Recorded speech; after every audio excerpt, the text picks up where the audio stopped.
Hello दोस्तों हाय आज आमर हूँ फिस्ट होची फिस्ट रोसिया भाई आमर ये आस गुजरात माने ये मो भाई आमर ये हूँ भी चिकेन देखुए जो माछ काली आमर होता चिकेन आज हूँ माछ तापर काली तो भुवनेश्वर पलैबी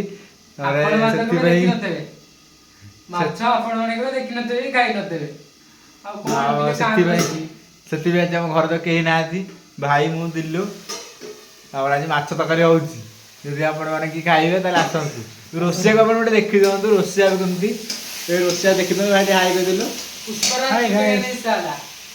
आउ के देखी दे माछ के बसिया हो मसला माछ तरकारी कथा ये हूँ माछ भजा माछ भजा माछ तरकारी आज ये दिलु ये मोर भल भल पिला सांगटा चुकेगा इच्छा एमती कथा खाइबा आसतु आसतु गुड नाइट बाय।